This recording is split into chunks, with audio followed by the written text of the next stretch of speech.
Hey gang, how are you? Welcome to the Stamp Speakeasy, and uh, this is my guest, Brian Milligan. I was gonna pull him off screen and bring him to the stage, but you know what? We had technical issues, but we're back to normal. So I'm glad he's my guest today. Hey Brian, how are you? Pretty good. How you doing, man? Great, thank you. So how I just I'm listening to Funny Style podcast, and just Hmm. the name names, or we're deleting this podcast, and Yeah. I was like, I gotta find like listen to this drama unfold. It's like, oh man, uh, good stuff. the whole But the whole situation was not ideal. yeah, Uh, I prefer if we have like issues within our little scene here that we keep them in our scene, and yeah, you know, this time it leaked out. indeed. Yep, like our Daytona, it's like we like keep it ourselves. Like it's like we just let's handle it in person. Like we'll put our Well, battle dresses on and handle it in person.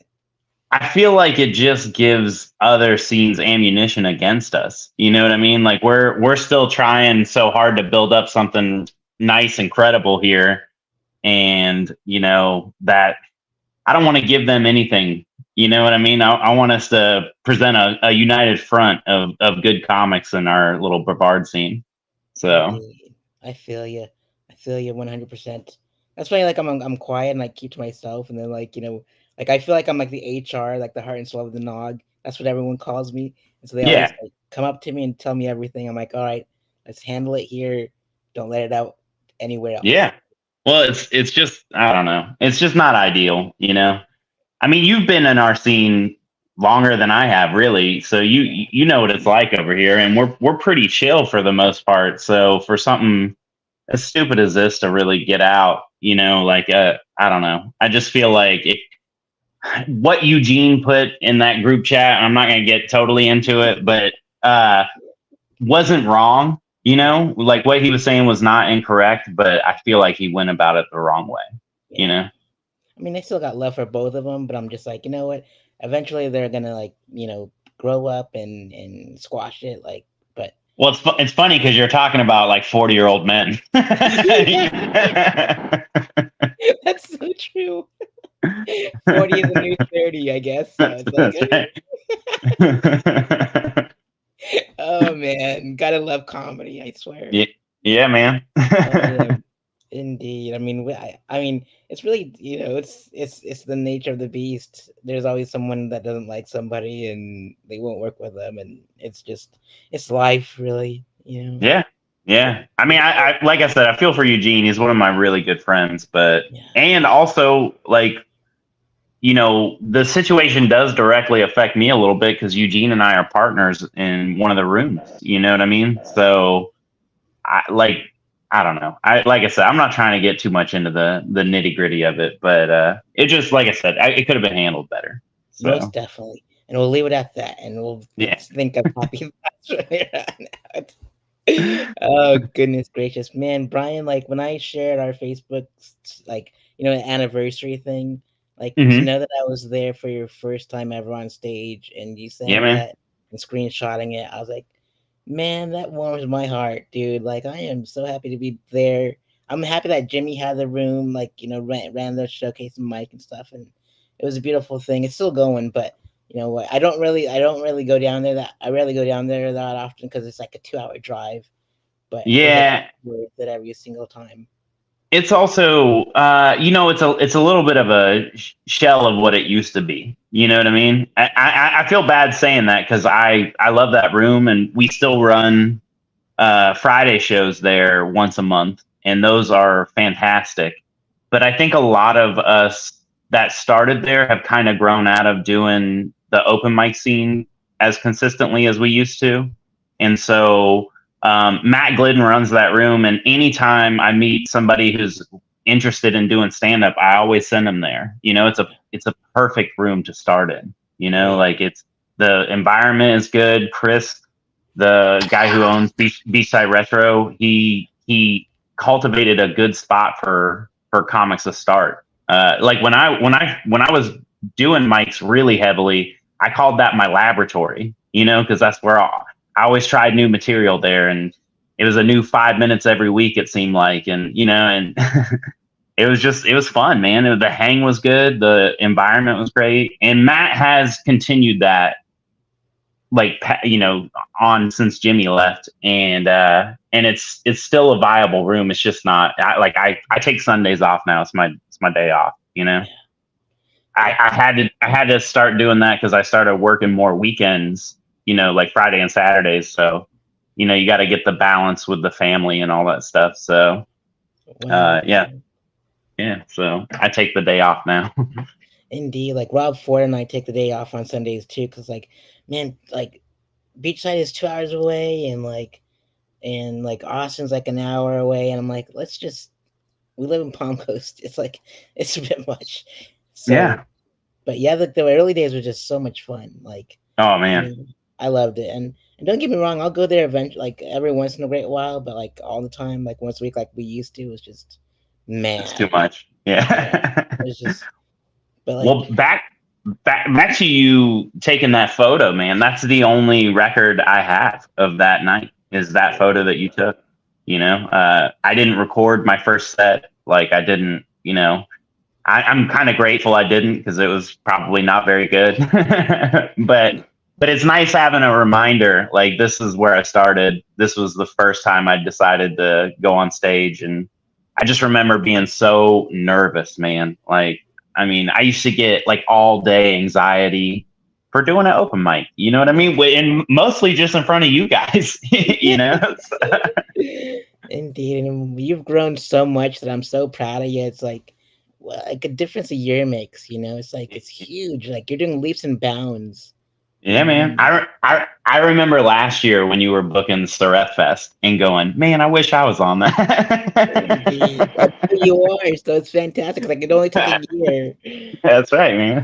Man, and it's great because, like, that's how I started off. Like, like my very first festival appearance was my festival, and I didn't mean to cause that. It was just like I was just writing about the bands and interviewing comics, and just said, "Hey, I just want 3 bands, 3 comics to send me on my way." And tag one member Yeah. of each band, and they said we all went in on this. I'm like, all right, it's gonna be a 3-day festival. We're gonna call it Sareth Fest. My friend named it Sareth Fest. I'm like, all right, it sounds so like egotistical, but I'm like, it just rolls off the tongue. I'm like, keep it. I'm like, fine, I'll keep it. So. It is a badass name, dude. I mean, your name in general, Sareth Ney. You know what I mean? It sounds like a freaking like you're the lead singer of a punk band or something like that. Indeed. And you love Star Wars, and like that I remember, like and like this guy that Leslie Joe and Etchy. Yeah. Etchy interviewed me for his podcast and goes, "Your name sounds like a Star Wars villain." Like, take it, sure, why not? So He's yeah, not wrong. he's so yeah, I love being the bad guy, but like being bad on stage, but I love being the nice guy off stage. It's like a Yeah. anti-hero. For sure. I mean, when I met you, I was like, man, this kid is such a sweetheart. And then you just go up with these jokes that are like, just and not mean. Mean's the wrong word, but you know what I mean? Just darker. You know what I mean? I was like, oh, this is a different guy.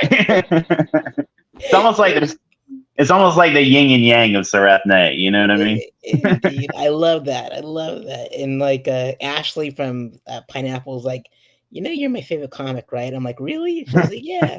I'm like, well, now you're my favorite bartender. You're awesome. So she's like, and yeah, dude, I went to Colorado recently, and like I did Oscar Blues. It's like it's downtown Colorado Springs, and like Mhm. I just went up there like I was supposed to go last, but the dude didn't Mhm. show up on time, so he goes, "Hey, Sareth, are you ready?" I'm like, "Let me start my camera and I'll go up there." And like I stumbled because I wasn't quite ready to be like like right there right then. Yeah. And I'm like I stumbled in the beginning, and then I caught my ground, and I was like, all right. And I was like, they go, you know what, dude, you like their first comic to like from the open mic to crack the room. And I'm like, that's the first time I heard the thing crack the room. I'm like, I guess so. And like they applauded my Marilyn Manson like music puns. The beautiful people, man. Like, cause I was talking about the strip club Deja Vu down the street, because that's where the stripper was. I was like, oh man, this is like the perfect time to do Deja Vu joke, the strip club, the Marilyn Manson stripper. This is awesome. And so they just gave me like an applause break after the song titles. Like, this is so cool. So you made it. So what you're saying is you made it a dope show. I made it a damn show. I did. Oh man, I'm gonna do like a split. You know how like punk rock bands and stuff, they have like the split albums Hmm. or whatever. So I'm gonna do that with my two videos from Colorado Springs. Like one's from Vultures the next night, and one from Oscar Blues. And I smoked weed for the first time since 2006. Oh shit. Yeah, and I went up there. And I was like, I'm gonna just take one hit of Method Man's weed, and I'm just gonna go up there. And holy cannoli, I was just. It turned out to be a great set, though. It was pretty good. Is that for real? Whose weed it was? Method Man. It was Method Man's weed. You you can't not smoke Method Man's weed. You know what I No, it's mean? Like, Colorado, yeah. hell yeah, dude. It was perfect. I'm like, yeah, I'm gonna start smoking weed, and I'm gonna smoke Method Man's weed from now on because it was so delicious. It went down Hell smooth. yeah. Yeah, Have you been smoking since then, or just not? Just the one time? just that one time, and then Oh yeah. I just get too wild. I just get, I was gonna say, with all the like every show, there's at least one comic in the parking lot getting high. You yeah, know? indeed. But it was like it just opened up my mind. Like just said some like wild things. It's like took my time and just coasted, and like those 5 minutes just went up by so fast after. So I was like, all right, I can do it.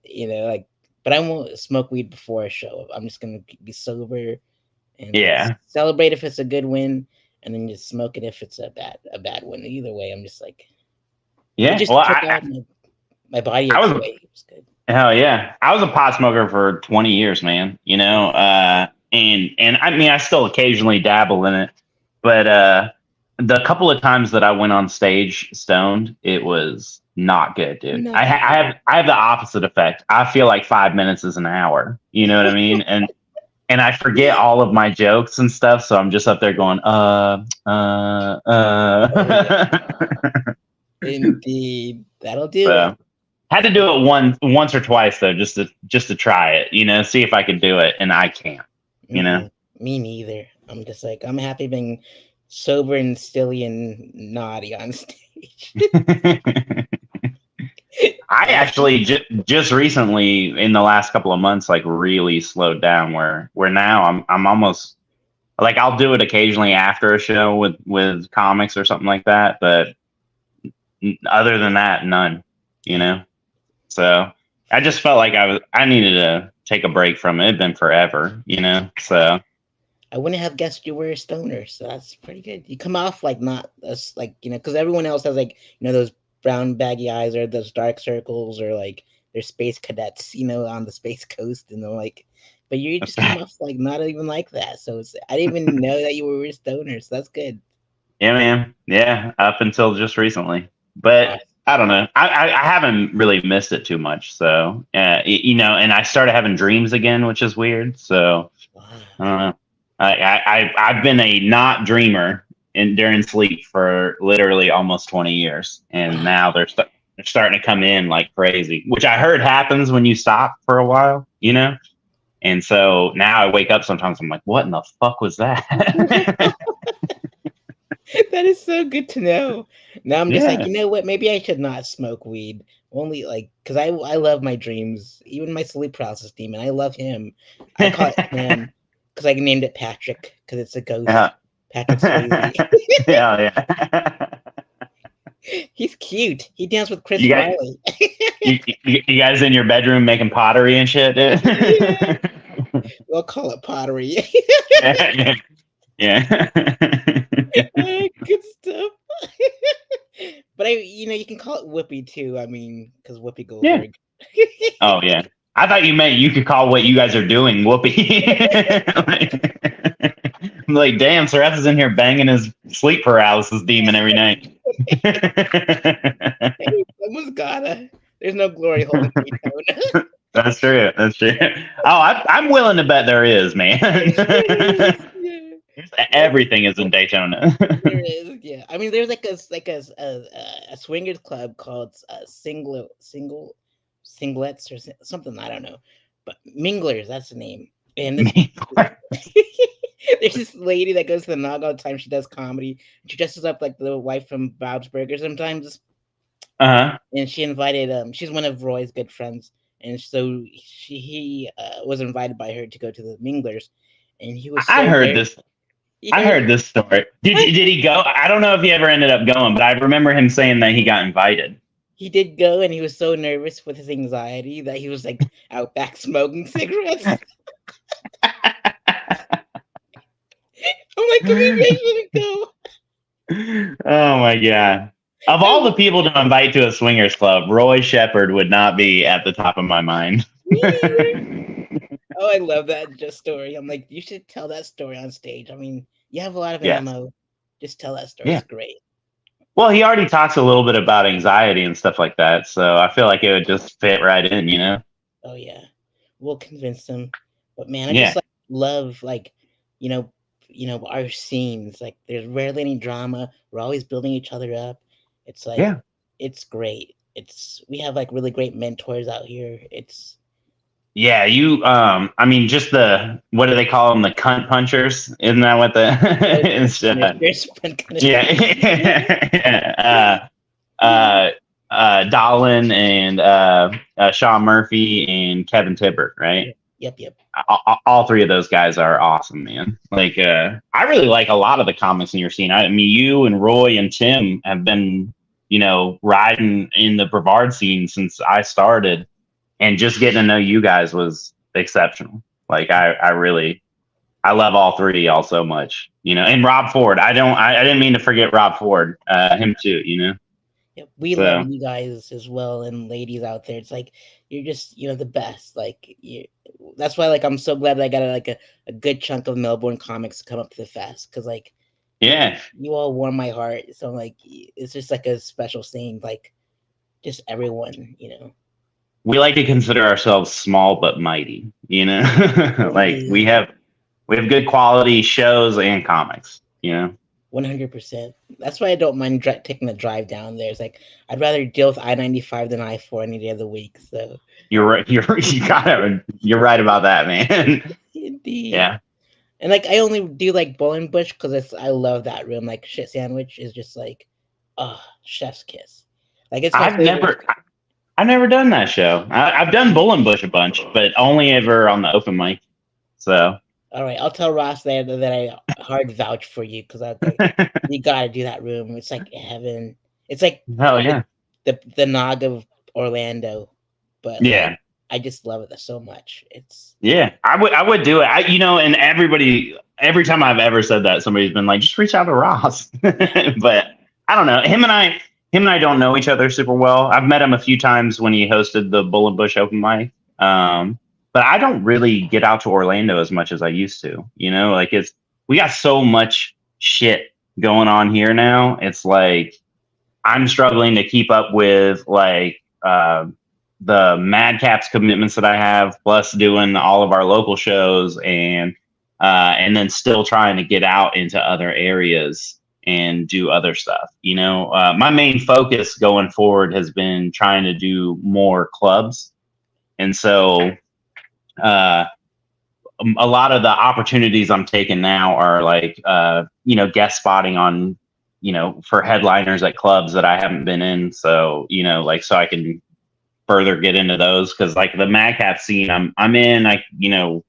Smyrna, Palm Coast, I'm kind of flip-flopping between those two at least once or twice a month, and so I'd like to have like a little trifecta of like 3 or 4 clubs that I can work. And I also just got in over at Gregory's in Cocoa, so I'm been working there, and yeah, it's been a good time, man. I like you said, like I'm a year in, I'm way further along than I ever expected I would be. 100%. Grateful. Are you loving the journey so far? It's been really, really good, man. Like, it always has its ups and downs, especially with like writing. Like trying to create new material that's like on the same level as your better stuff. And then it's like a constant process of like adding and omitting, and like just trying to create like higher quality material, but then also while like working on the stuff you have that's good, because nothing's ever done, and so that's the hardest part for me. The networking and making friends with comics and all that stuff, that stuff's fun. Like I have a good time with it.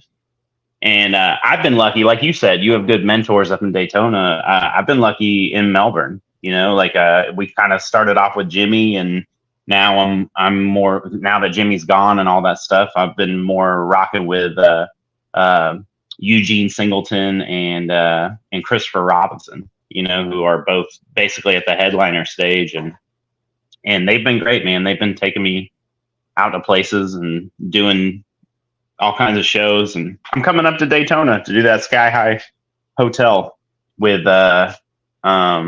Chris. Awesome. He's headlining it, and he asked me to come up. So cool. Yep. Yeah. Like when I found out, like before we go on, like how long can I keep you? Because I want to. We're good. We're good. I was late, so I apologize. You have my time. It sounds good, because I want to make sure that your schedule's good, because like my next interview is not until 6:30, so I'm good too. Okay. So I am so sorry again, dude. My bad, man. You're fine. Like we can make this a whole Joe Rogan experience. I'm kidding, 4 hours. I did that once with a comic from Chicago, and it was a 4-hour conversation. I'm like, good Lord, but we made it. But it was awesome. Chris and I have done probably 2 or 3 3-hour podcasts, and there's something about after the 2-hour mark where you're just like, all right, I think we've said everything. Indeed, for sure. And I want to make sure everyone gets to know you and stuff like that, because I call this the stand-up speakeasy, because it's a secret society of stand-up comics, and oh, nice. And so it's just started off hey, my friend moved to this city. They have to nominate 5 more comics from that city that I interview, and they nice. nominate 5 more, and so it just grew to 100 interviews from coast to coast. I'm like, this is the coolest thing ever, because before I was trying to reach up to famous comics to interview them, and they would never get back to me. So I'm like, you know what? I'm just gonna put all my friends on, and people that are famous. It's just so much easier to get access to all of you all. Well, you also never know who's gonna blow up. You know what I mean? You could have already interviewed the next famous comic. You just didn't know it at the time. Yeah. So, indeed. That's the thing I like about stand up, is that there's no direct path through it. You know what I mean? It's just nobody takes the same path to get to the whatever your final destination is as a comic. I feel like that's something I ask a lot of comics, is where. What is your definition of making it? You know what I mean? And for most people, it's I want to be famous and rich. You know what I mean? And for me, it's just financial freedom. I don't care about the fame or any of that kind of stuff. I want to do this as a for a job, as a profession. And it takes years and years and years to get to that point. But I think the people that grind really hard are the ones that get there. And so that's been my goal, or my mindset from the beginning, is just grind, just keep doing it. Don't stop, keep going. And eventually maybe I'll get what I want. Absolutely. And it's so true. It's it's life is what you make it. Comedy is what you make it. It's you got to be nice to everyone until they do you wrong. Yeah. And then cut him out of your life forever. Cut him out of your life. You don't need that snake in the grass. Cut his head off with a hoe. It's just Yeah, luckily I haven't come across too many people that I've had issues with. There's certain areas you go into that have gatekeepers and stuff like that. But even that, it's just a matter of I'm just gonna wear them down and eventually get them. You know what I mean? So, I don't know. It's not a sprint; it's a marathon.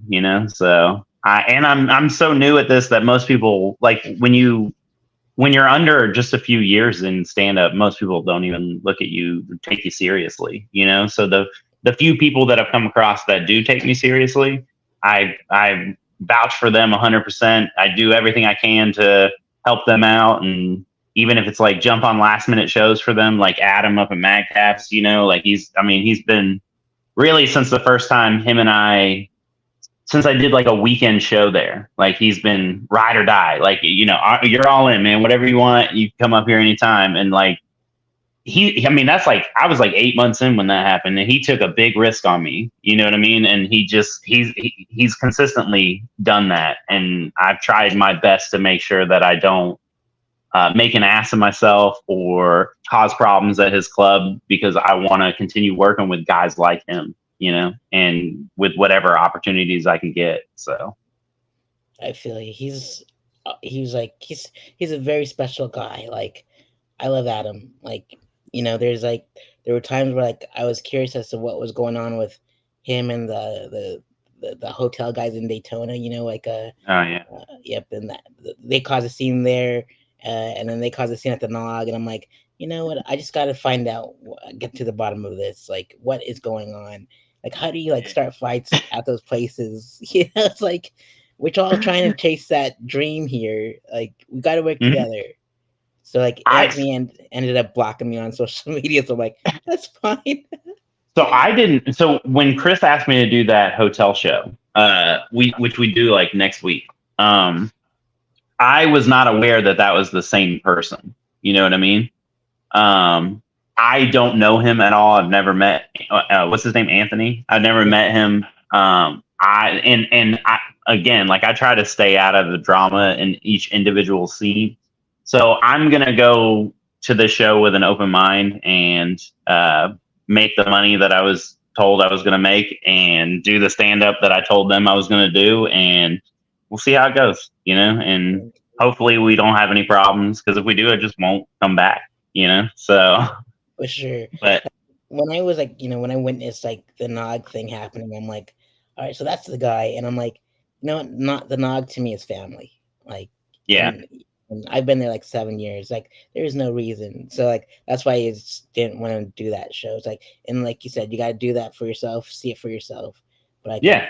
I'm not. Yeah, and we have guys locally that have come through our comedy scene and just caused chaos. You know what I mean? And we're lucky that we're like you guys. We're tight knit. We all know each other really well. So if somebody shows up at one show, I mean, we're in a group chat telling everybody in the scene about it immediately, and we typically give somebody 2 or 3 chances. And then once they've exhausted all of our patience with everything, we're done with you. Yep. So, Most definitely. and then just any show that person shows up to, they just don't get stage time. That's it. So open mics, whatever, you're gone. 100%. So, Yeah, like the Daytona, we don't. There's some things that happened, like just that made Andre so mad, like 3 weeks in a row, and like it just broke my heart because I'm like, I don't have any more, like I don't have any more say so, like because like I had to take a hiatus for like 5 months. I'm like, I just yeah. gotta sit back, gotta take that mental break. I'm not gonna like step in like I should. It's gonna all work out. It's an ecosystem that all works out every single time in the end. Like I did my one man show there once, like as a dress rehearsal, and like this lady was heckling me through the entire thing. I'm trying to like like do my one man show, and I'm like so thankful that the staff let me do it. And so like the staff was so angry, like they're trying to calm her down, shut her up, and Yeah. they're like, so as soon as I left, and packed everything out and left, they tore her a new one. They like, like they didn't let me see what was happening. And I was like, man, you handled it like freaking like a mafia for me. So Hey, all credit goes to the Nog too. I love that place. It's fantastic. I've been up there a few times. The best empanadas I've ever had in my life. Shout out to Anthony. He's mixing it all himself. So. Amazing. Like to the point where like I can't not go there and eat those. They're so freaking good, man. I love them. And that's not the only thing that's good about the Nog, but it is one of my favorite things about that place. It's so freaking good. So if I wasn't allergic to some of the ingredients, I would be all over those. Like I ended up like buying like a bunch of empanadas for like everyone that wanted food as their payment. I'm like, yeah. Like Scott Watley up in Jacksonville, he's like, these are pretty awesome. I'm like, I wish I could eat those. They smell so good. Well, I went there one night. Rudy was hosting at the Nog, and shout out to Rudy Malumba. I love that guy. And him and I think I rode up with him or something like that, and he ended up just getting paid in empanadas. And so him and I just were tanking empanadas on the way home, dude. It was awesome. Indeed. I love that you guys take it like easy on our wallets too. It's like, like Daytona, we're like, like the broke comics, but we take care of everyone, like whenever we can. And so Yeah. you guys just take it. Like Jimmy, like said, all I want is a shirt from your fest with my name on it. I'm like, Oh he was yeah. on my first too. I'm like, you got it, bud, and you guys just make life so much easier because we all know that we're all broke comics and we're all trying to Yeah. like make it happen. And so and like this fest didn't cost me that much to produce. I'm like, thank heavens. Like I got all the shirts made, they're ready to go, and like still setting up to take care of the ones that want cash and drinks or whatever. So Yeah. it's hard to find sponsors because like a lot of them don't believe in you. It's like they have like short arms and deep pockets, like the Wu-Tang say, and it's Yeah. like, but like the Naga's gonna take care of me, so they always take care of me. So I'm like, I'll Oh be yeah. good. We're gonna be good for the fest. Yeah. I'm excited, man. Awesome. Alrighty, I Brian. think me So and oh, go ahead. um, Oh, go ahead. Uh, oh, you go ahead. You go. I was just gonna say I So think you're me and Ann excited. Walker are coming up. So from Oh, Brevard that nice. night. Indeed, she had me on her talk show.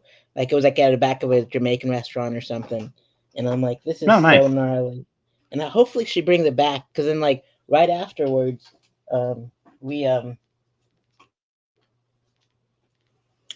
went to Standard Collective and they had their mic, and Hmm. they had there was like a podcast, The Biscuit, with like Yeah. Christina Walker and Christian and stuff, and Hmm. they in that's like the first night I met Jimmy, I think, and Oh, nice. so I interviewed him on the spot. It was like 3 years ago, and so like Christopher Neil Walker was like, "So is that glory hole story true?" And I'm like, "Yep, I went there. It was true." But like the whole Beatles thing did not really happen. I just had to make that dramatic effect. Well, yeah, you gotta do a little hyperbole, you know. Oh yeah, and just to hear people sing along to it in a glory hole joke is like the best feeling in the world. It's like you guys are part of the joke. You guys are so nasty. It feels like a real bukkake. So that's great. I love it. And it's like the That's all. cleanest, dirtiest joke that I've ever written, I think. So I think you preface that in the joke, don't you? Like, this is the cleanest, dirtiest joke I've ever written. pretty much no curse words, just all dirty stuff. So That's right. indeed, like uh, Kevin Tibbert nicknamed me the cleanest, dirtiest comic in Daytona Beach because of that. And my buddy Harry in Chicago goes, "You're like the poet laureate of Pornhub." uh, you should put that in your bio, dude. Oh, for sure. I'm totally gonna do it. So, yep. It's like it's so rad to like just discover your voice like 5 years in. It's like it's awesome. Yeah. Have you Yeah. discovered your voice yet, or you're still like No. when you're in? Yeah. No. You know what? That's not something I focus on right now. For me, it's just about having quality jokes. For the last like I don't know 6 or well, no, I guess it's a little less than that. Probably like 4 months. I've really been trying to work on like timing and pacing. You know, and now I'm just trying to expand upon material and incorporate new material. That's like the so I figure the voice thing will just happen. You know, I have trouble like I look at comedy in 3 pillars. There's crowd work, there's jokes, and then there's storytelling. You know, and so what I've been trying to do more recently is like pick one mic a month and just go try to tell stories because that's I'm not good at that. You know, like I'm okay at jokes, I'm pretty good at crowd work, and my storytelling is like I get lost in it sometimes. And so with repetition I hope comes, just getting better. And so I've been doing that a little bit, and yeah, so that's kind of where I'm at, man. As far as like finding a voice, I figure it'll happen naturally. I'll kind of figure out my way through the comedy world, when I need to. So I love I'm that. in no I'm in no rush. There you Sorry, go go. ahead. It is a marathon, and I'm so glad that you know all that stuff. Like, I swear you have like the best mentors out, and from Jimmy to Chris to Eugene, and like, and from your own experience, knowing those three like pillars, and like it just like when you were saying talking about it, it just like reminded me of like a Neil Brennan special, Three Mics on Netflix, Mm-hmm. and like when one mic was like set for something different, like Yeah. jokes and one liners and whatever. I forget remember what the last one was, but it's just like, man, he's such a brilliant dude. I mean, his other special blocks was dope too. Like Yeah. he had the set list behind him, but with blocks, and I was like, Yeah. so cool, you know. I loved it. Yep. And that's like, you know, I normally I don't watch stand up specials because we just don't as comics, you know. But like before we got into stand up, of course we watched the specials, but now it's like we'd much rather be in the live atmosphere for it. There's Yeah, I mean, nothing. I still check out the ones from like my personal favorite comics, that are still doing it, that are still alive, really.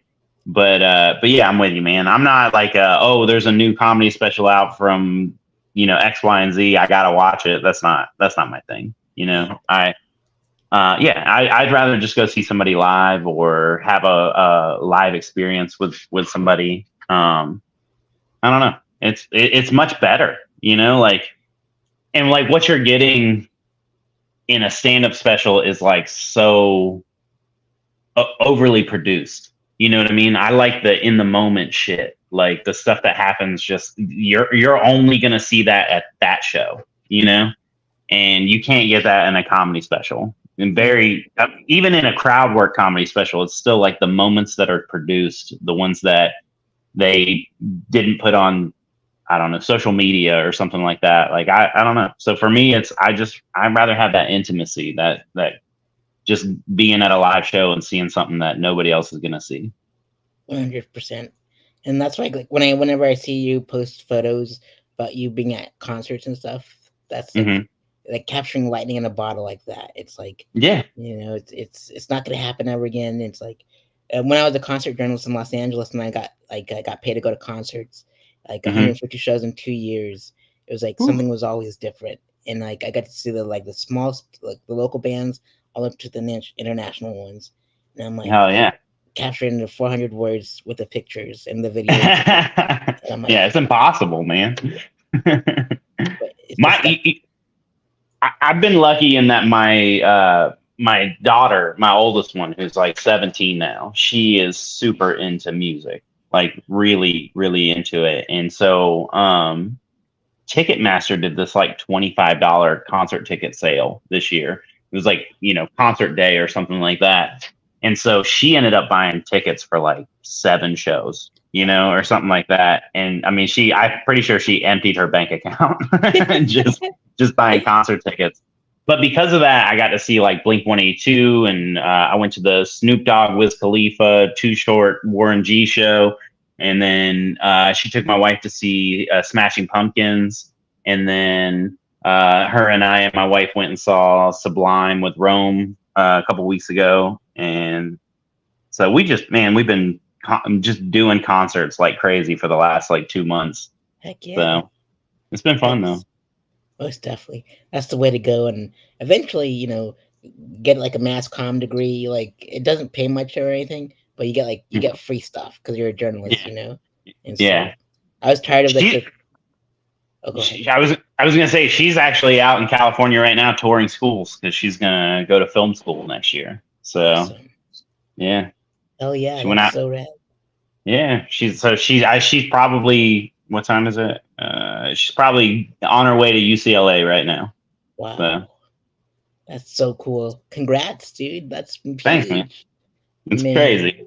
It is. That's so cool. Like, it reminds me of my path. Like, it's like I was like a late bloomer. Like, there was a class that was like screenwriting in mass comm, and like the mass comm department at CSU Pub was like the best one, like one in the U.S. pretty much. But it's like one of the cheapest schools to go to. I'm like, this works out great. So it's like, and like screenwriting course was the only reason why I picked that, so I can get out of like no math, no science, rarely, and so I can just hurry up and get my degree because I was already 7 years deep. Like it just made me finish like 7 years. Jesus. I was. Well, I've been lucky with her. She graduated high school early. She graduated her 11th grade year, and she's about to get her associate's degree And Wow. so she did all that before she's 18. So she just got 2 years left of school, and she decided I'm going to go to film school and try to follow my dreams. So Heck yeah. yeah, That is so I'm cool. I wish proud her of the her. best of luck, man. Yeah, me too. It's a fun ride. I mean, I got to work with my favorite director now in LA, and while I was a concert journalist. So that it's, uh, I got like if she gets to work the chance to work with Clive Barker, like he's like the man, like to me, and That's that's your who I was favorite? like, yeah, like Yeah. my favorite movie of all time, no matter the genre, is Candyman, Oh and yeah, yeah, like yeah. the OG Candyman is like you can't beat that, and like I would Hellraiser and have stuff. I would have pegged you for like a Robert Rodriguez guy. You know? That too. I love Robert Rodriguez. Yeah, like I read his book, uh, Rebel Without a Crew, and he's like, Hmm. and there's like a 10-minute film school in the back, and it's Yeah. like heaven on earth. Like, pick up that book for your daughter. Trust me, like Okay. I will. it's heaven on earth. I tell you, like he Oh had to yeah. go through hell and back to fund like El Mariachi. Like he was like a Hmm. lab rat for like everything. So it's rough, but man, like if I can make a 9-hour comedy special by myself, anybody can do it. Like Yeah. it's yeah, it was like Well, the crazy special, so it's good. well, that's what I hope. She just goes to film school enough to film my first comedy special. You know. Yeah. If you So need me another, sending her is for myself. You know. indeed, for sure, 100%, man, that's so cool. Like she's gonna make it far. Like she already has like the brains already. It's like Yeah. Thank God she got it from her mom. indeed. And like UCLA is pretty cool. Like I did my like one of my first shows out in LA there. It was called the Improv Space. It was like a little Hmm. small black box theater. It's closed now, but it was like right next to UCLA. And like Hmm. we're like, where's all the people? And then like all of a sudden people just showed up, like all the college kids. I was like, this is so rad. So that's funny that you say that because I just did my first black box theater for stand up. You know, it was in Orlando, and the sort of the same thing. Man, I was like, "Where is everybody?" And then 5 minutes before the show, it was packed. Like Yeah. 50 people showed up in 5 minutes. You know, I was like, "Holy shit!" Like black box theater are like the best, I tell you. They're just it like it yeah. was cool because they were doing the play Reefer Madness like on the weekends, and this was like a I don't know a Sunday or something like that, so they weren't running shows, but we just had the Reefer Madness list set behind That's us. so cool. It was cool, man. Awesome. Did you get it on film? Like, get it on film and everything? Yeah, That's yeah. rad. I haven't posted anything in a while just because I don't know, man. Like I'm my focus. I need to be singularly focused for now. But I have tons of video. You know what I mean? Like I film every set just about, and so yeah, it just I don't know. It's cool, but I want to like just eventually just go through all of the jokes I have posted and delete them and then repost them with better quality. You know, but I just haven't had the time to do any of that stuff. So For sure. I feel you on that one, but man, it's beautiful that you're laser focused. Like, that's just, and you need to be in this, like, and it's so hard juggling so many things like social media and all that stuff. It's like, that's why my social media is crap. Like, it's like, I don't mine even too, care. man. Mine too. I have a couple of videos that did pretty well, but for the most part, it's like I post a video with like 200 views. I'm like, okay. Yeah, indeed. So. I call it my algorithm and blues. I'm like, I don't even care. I'm just gonna put this up, and whatever happens, happens. Like, and Yeah, that's why, like, I made my special like secret. Like, you got to have that secret link to find it. It's hidden, but it's like it's also like it's since I couldn't get like a deal on Netflix or Comedy Central or whatever or other places. I'm like, you know what? My streaming sites are gonna be Twitter, Instagram, my link tree, and stuff like that, right? And yeah, so I made it like a pin tweet, like when it was called Twitter or tweeting, and just made like a chain of like the clips with like a yeah. background story. It's like, all right, these are gonna be my streaming platforms, and this is so easy. It's like, here you go, Oh and they're yeah. like little Easter eggs like on my press kit and everything. I'm like, you know what? I don't need those big names. And I was talking to Big J Okerson about it. Like, he was doing a show, like two shows, a couple shows in the Comedy Zone in Jacksonville. And like, Hmm. he goes, "Are you putting it out yourself? Are you filming it yourself? Like, that's the way to go, because then you got complete ownership of your jokes. Like, Yeah. nobody else has them. It's just you." I'm like, Yeah. man, it's like listening to like the big dog talk to me is like, it's even briefly, it's just like, it's great. Hell yeah. You know what I mean? I love Big J, man. He's definitely one of the best crowd work guys in the world. I mean, he's a great joke writer too, but his crowd work is exceptional. It He is. also had my favorite episode of what was that storytelling show Ari Shafir did? This is Oh not yeah. happening. Mhm. That's that. I don't know how many episodes he did, but there was one of them that was I mean, I think I laughed so hard I cried in that, and I was and that was the only one. I liked a lot of them, but that one was like hilarious. Hell yeah. So And like, I posted this thing on Instagram, like, just call me Little Nate or Ogersons. Man, but like, I love his like Skank Fest, because like he hmm. doesn't charge a submission fee for it. Right. It's like, man, this is like, I need to be a part of Skank Fest. Like, I should go in there and visit and like check it out. And like, this one lady, Jill Carlson, was on Kill Tony at Skank Fest like Hmm. last year or a couple years ago, and like, they were so mean to where I felt so bad. But then like, I found out she like booked the Four Corners Durango like comedy festival in Durango, and I'm like, Hmm. my buddy Charlie that does all my artwork. He goes, yeah, I vouch for her, even though she did pretty bad on Kill Tony. Like, put her on. And I'm like, all right, I'll put her on. And so she didn't ask for much, and she drove like 4 hours from Durango to Pueblo to do my show for like 10 minutes. But I made sure I took care of her. But I'm like, Oh yeah. man, it's great to have a connection like that. It's like, she didn't ask for much. She just needed like a stage time, and I'm like, I got you. And like, that's Yeah. all I can offer is like 10 minutes. I can cram so many comics in. I was gonna put like a headliner for like an hour and stuff, but I'm like, that's 6 comics I could put up instead of just Yeah. one, you know? Yeah. And so that's why everyone has 10 minutes. Like, give me your best 10. All And right. no We'll bring notes, no it. nothing. Hell yeah, dude. I'm so excited. And so I guess for this one's it's like the second part of it. It's like Hmm. it's like the basic questions I've asked everyone else, like that's on my Okay. YouTube channel. So with that being said, we talked a little bit off the first question. So what inspired you to perform stand up comedy? Um, I've been asked this a few times, and I feel like it's a lot of different things that all led up to it. I grew up in a house of just men. It was me and my dad and my brother, and we talked a lot of shit. Like, I mean, it was the joke kind of won in my house. If I was in trouble, I could make my dad laugh, I wasn't in trouble anymore. And and so it was a little bit of that. The thing that led me to it, because I've been married for forever. It's like I'm going on 16 or 17 years. And I told my wife when I was like 19, like, I want to do stand up. And then we immediately had a kid, And so I didn't want to go out and do stuff at that time, like it was too hectic of a time in my life. And so I kind of put that on the back burner.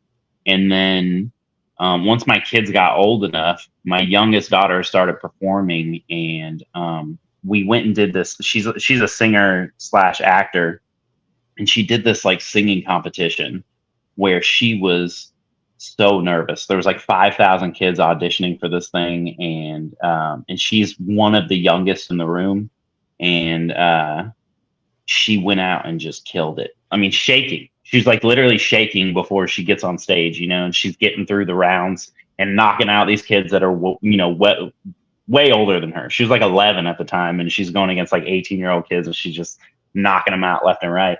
And so, watching her overcome her fear in that moment and just going as far as she could possibly go, she made it to the third round of three, and she ended up getting knocked out and not being part of the singing tour and all that. But it was just seeing her overcome the fear that she was definitely facing that made me go, I gotta follow what I want to do. You know what I mean? Like I gotta find my passion again and go for it. And immediately it was stand up, and then seeing shows locally. I went and saw the first show I went to in Brevard County. It was Cam and David Jolly and and Jimmy, and I was just like, I wasn't watching them going, I could be this funny. What I was doing is watching them and going, these are just regular guys with regular jobs that are doing this and pursuing their passions. And so I went, I gotta be a part of this. You know what I mean? So that, in a long answer, that's what it was. And I love all three of them. Like I was supposed to have David Jolly on the first one, but he had a gig at Gregory's, and then they canceled in on him, and they rescheduled Scratch Cummings to be on to take David's spot, and I'm like, fudge! Like everything just fell fell apart for him, and so I Yeah. couldn't get him on the festival. Now he's doing pretty good in Austin. Then I had Yeah. Cam last year. I'm like, and then he told me he was moving to Austin. I'm like, dude, you are going to take the world by storm. Like before he blew up on Kill Tony, and sure enough, he did. And then now Jimmy's out there. I'm like, you know what? I told him like, I'm so glad you're chasing your dreams now, dude. Like, you deserve this. Like, I Yeah. gave him a card and everything, and put $100 in there for like whatever he needed, like, because it was his Oh. birthday show. Like, Yeah. put it towards gas, food, rent, whatever. But just to know that I, invested in him, like, because I believe in him, like 100%. He's gonna. Me too. He deserves it. He does. He's been Yeah. at it for like over a decade. He needs to get his shine on. Hopefully, he comes back and visits and says hello and does another Sareth Fest, either here or Colorado. The door's always open. His parents are Oh always yeah. trying to get to Colorado, and I'm like, well, if he comes and does my festival next July, like, totally, there's free camping there. Just stay there on the grounds, and I'll take care of all of you because I love Yeah. his parents and Jimmy. It's like, I'll take care of you. But Yeah. I can't afford Yeah. Cam now because he's too expensive. So You're right. yeah. I'm willing to bet you're right. He's off touring with Tony Hinchcliffe and all those guys. So I was with Cam the night before he moved to Austin. My wife and I went. I was fortunate. I was on Milk District that weekend that Thursday with him, and he was leaving Friday, and we were in the bar around the corner afterwards, and we were all just like telling him, like, man, you're about to be a fucking celebrity, dude. Like you're about to blow up. You're about to do all this stuff. And it was like a month later that he was like on this meteoric rise, And so I'm super happy for all of the guys, Tony Wellens, like all of those guys that moved out there, Ike Rafferty, like they're all making moves and doing their thing, and I hope nothing but the best for all of them, Me too, 100%. And like Captain's moving there, and I told Captain, like when we were at the Nog, I'm like, you know what, Austin always takes the best ones, and you're going out there too. It's like, but you all deserve to be bigger than what we have here. Like there's Yeah, no reason for you to be here, other than like getting like learning the whole process, and then yeah, completely shining in Austin. That's right, yeah, the comedy mecca is.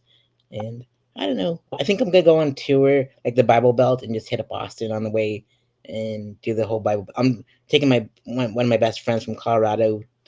He's my videographer and photographer, so he doesn't do hmm stand up. So I need someone to document it, and so we're yeah. gonna go in February and just do like the Bible Belt. So it's gonna be fun. Oh, that's awesome, man. I'm happy you Yeah. came back to stand up, man.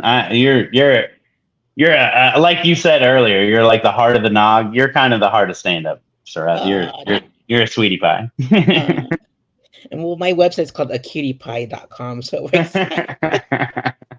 Indeed. Oh, there's more questions too. I forgot to tell you. All right. Sure, So man. what was it feeling like when you first performed stand up? Just severe anxiety. Like not being like all day, like from from just for the open mics, man. Like I would just get this, anxiousness in my stomach. And I remember for the first like few months on stage, I would rock on stage, I didn't even, I would just be doing this. I didn't even realize I was doing it, and I would try to stop and I couldn't, and it was frustrating. But yeah, it was just anxiety. I wouldn't eat all day. I'd go 12, 13 hours without eating. And then as soon as I got off stage, I was like voraciously eating.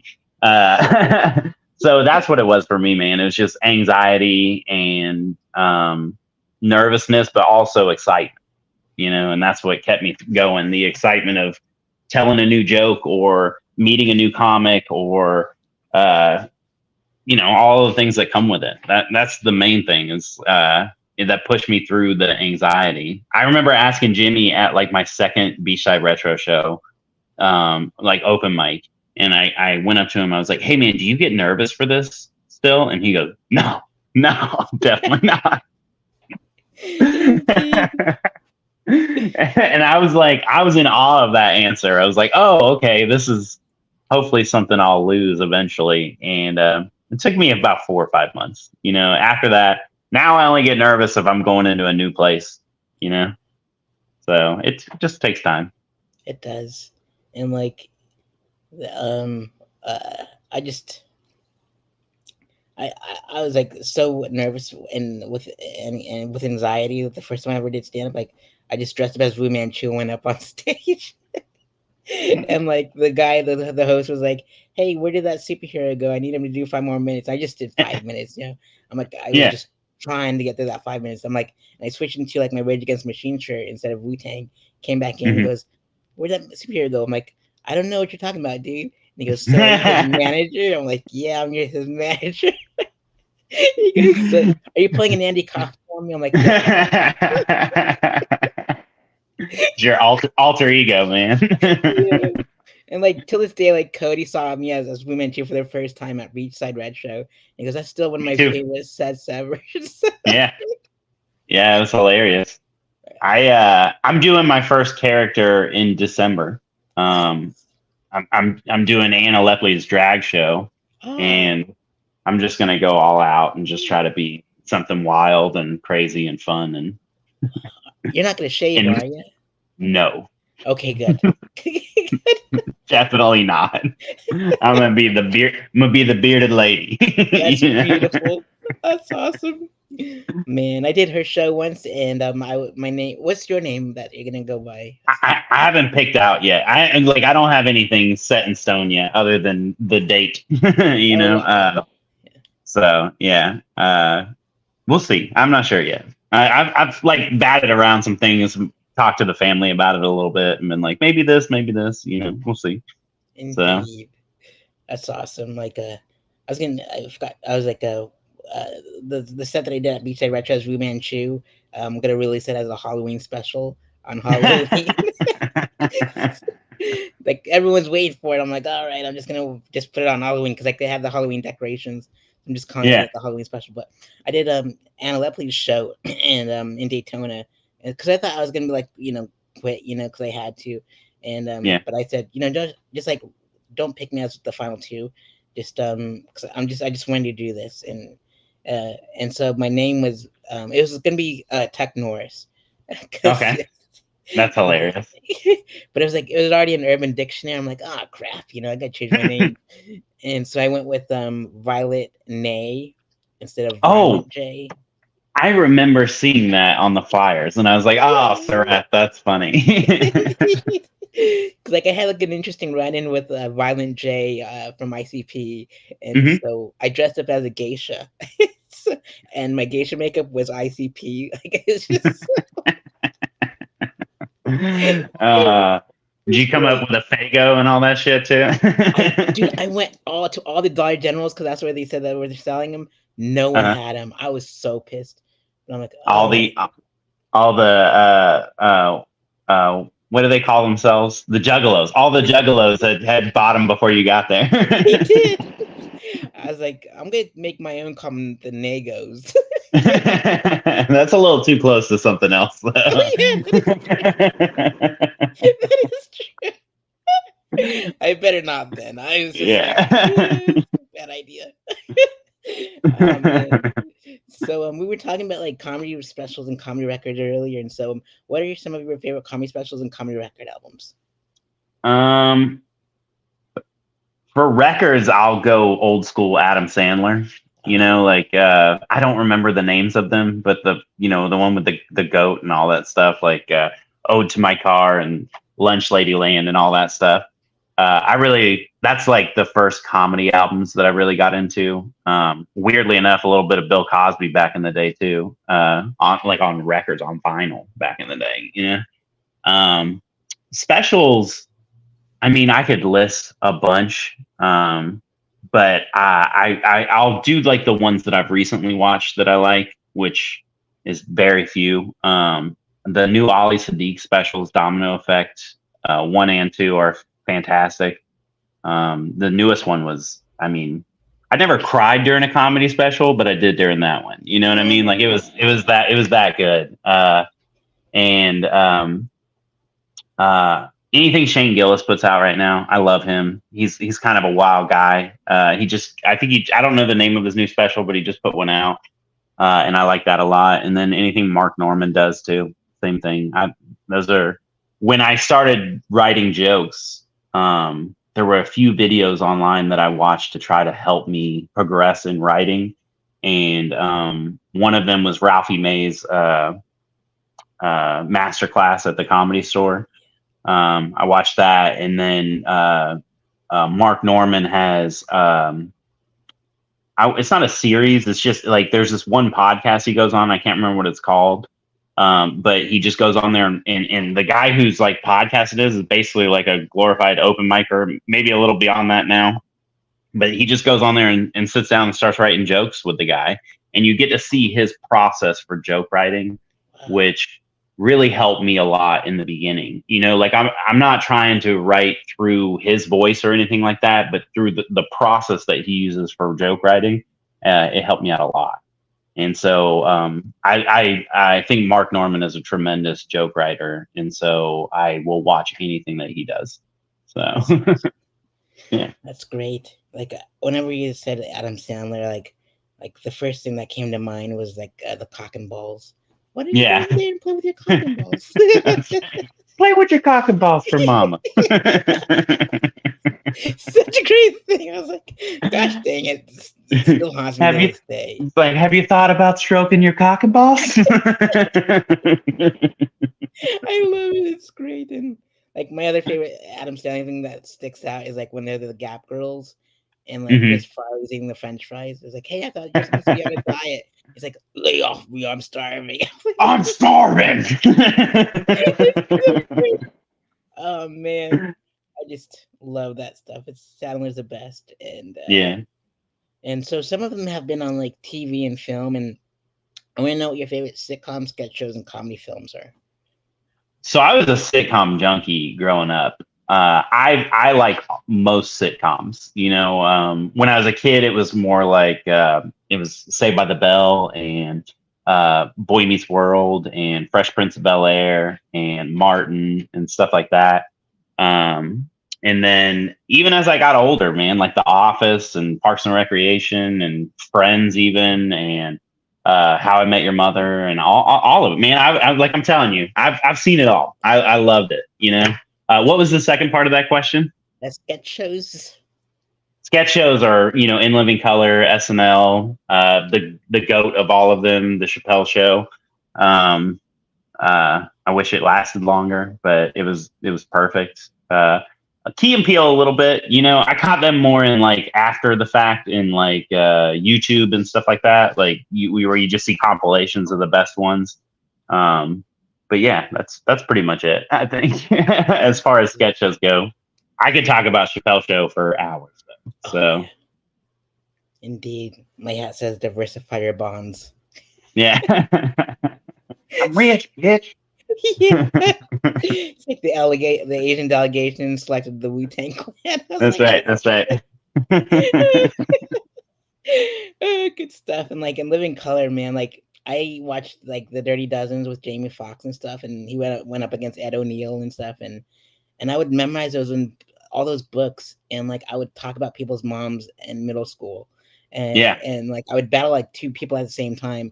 And what like there was 2 occasions where like I said, hey, we're gonna have a Yo Mama joke thing, and I'm gonna take on 2 people, and like they swarmed my lunch table, or they would swarm my desk, and I'm like, this is getting out of hand. I'm gonna. Well, speaking of Ed O'Neill, I can't leave out. Married with Children? You know what I mean? Like one of the greatest I literally just rewatched it like a couple of months ago because it still holds up so good. It does. Like the way he treats, his neighbor. I was like, calling her chicken neck and all that stuff. Oh yeah, Marcy Darcy. Marcy Darcy.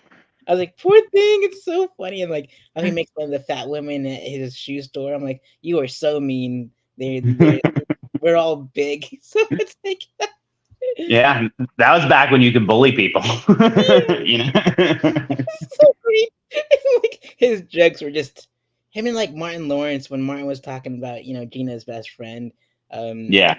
it's just like he's so brutal, but man, it's so great. Like they're just classic '90s. Like they're Oh just yeah. you can't beat them.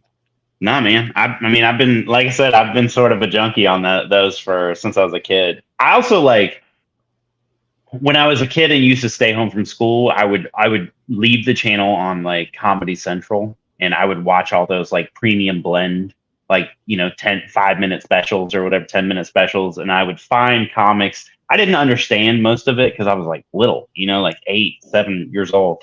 And so a lot of the jokes didn't land, but guys like Stephen Lynch, who's playing a guitar and singing songs like Special Ed and stuff like that, like I could relate to because I understood it. You know what I mean? And I think that was like a little bit of like where I learned to love comedy.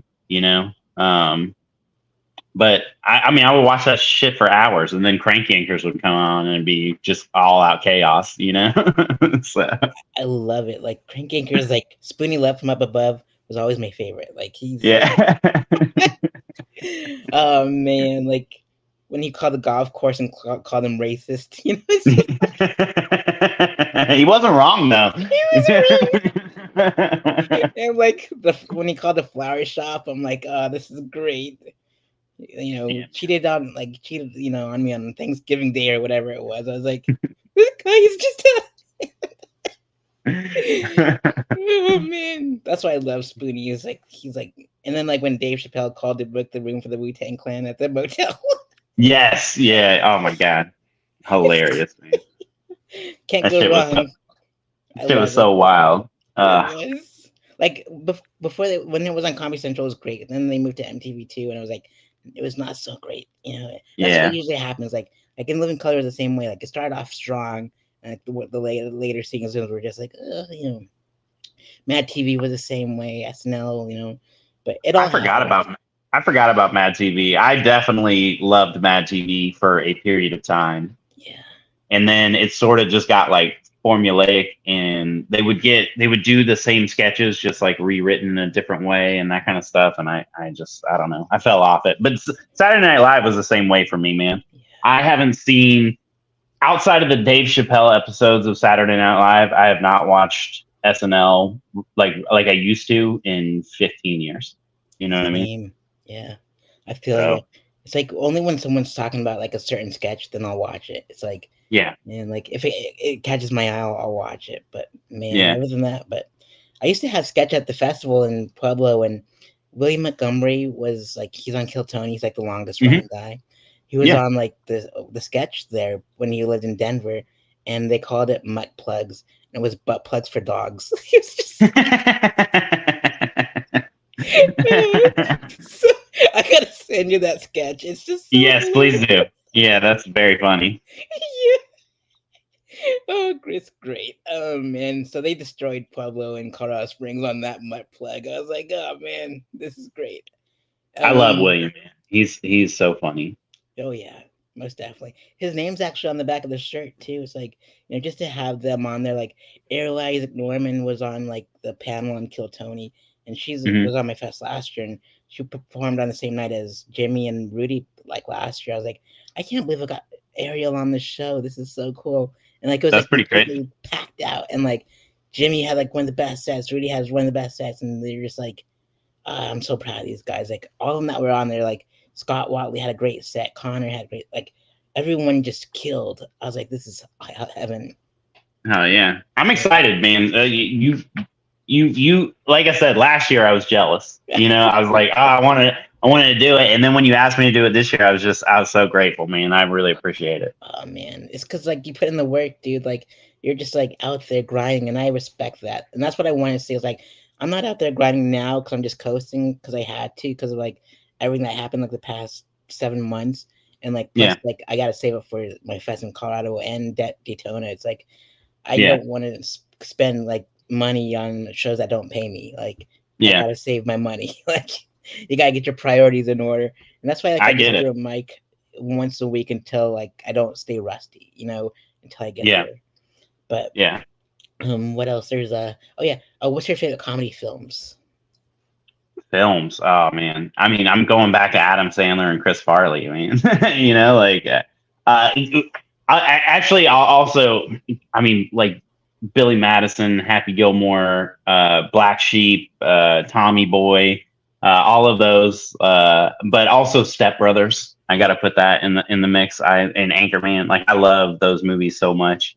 Um, Recently it's been not so great in the comedy world, like for films. I just, or not long ago, I watched The Wrong Missy, which was an Adam Sandler joint that they did for Netflix, but it didn't have Adam Sandler. It was actually a David Spade movie.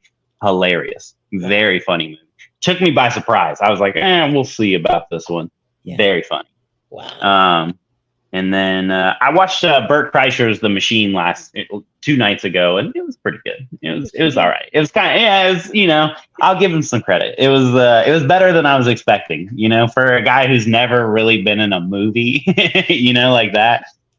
He did pretty good. So indeed. I have yet to watch it, but I watched like the recent episode of Something's Burning because I love that show, me and too. like Corey Taylor and Gavin Rossdale was on it. And I was like, Wow. this is a cool episode. And they were making Yeah. fish and chips. So, and like, it That's, just brought me back to like Corey Taylor because like I saw him at the horror convention Spooky Empire, and I was dressed up as mhm, Fu Manchu, and like first words out of his mouth was like 4 seconds to meeting him, like from the stage, from the like he was doing a panel and I was doing the Q&A for them. He's like, mhm. "You ain't nothing to fuck with, dude." I'm like, "You said that about me. This is so cool." Oh man, And I've then like, I've uh, I've seen Slipknot like a couple times, man. So I know the power of that. You know what I yeah, mean? dude. Gavin Rosdale, though, dude, you like that's crazy. I haven't even heard that name in forever. But man, I was a Bush fan way back in the day. Oh yeah, Uh, 16 Stones is a good album. Like, Yeah. As a matter of fact, we have a family playlist for the car. You know what I mean? And I only have like 5 songs. I'm with my wife and 2 daughters. You know what I mean? They put 99% of the music on the playlist. But I put "Mouth" by Bush. It's like one of the songs that I put on. I just love that song. It's so aggressive. And damn, yeah, I don't know. I was a big fan of theirs back in the day. that's so cool. That's awesome. But and yeah, definitely check out that episode. And I so will. like I was gonna ask him like Slipknot like things, and so that switched my gears, and I'm like, all right, dude. Because I was gonna ask him about like how he connected with Ashley Lawrence for like for Stone Sour's music video, but Hmm. and I'm like, because like Ashley was in Hellraiser as Kirsty Cott, and I'm like, so that Clive connection was happening. But Yeah. since he threw that Wu Tang curveball at me like off the bat, I'm like, all right, dude, what's your favorite Wu Tang songs? And he just named like a bunch of them. I'm like, all right, he's a cool dude. So he's like, Yeah. oh man, we I didn't go into this too much, but I started as a musician. I started in the theater department and doing plays and stuff like that. But when I was an early teenager, I started playing in bands, and we never got like famous or anything, but we did get regionally popular.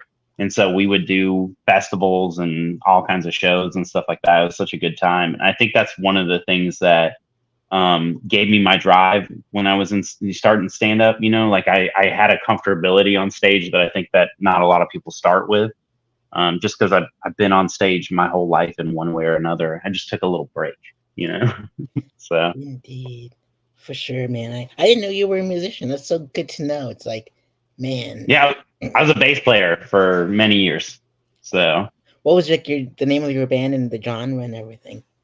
well, I had a few throughout the years. Always either rock or like kind of reggae style stuff. I was in a band called Loser for a while, and that was one of the ones that we got regionally big on.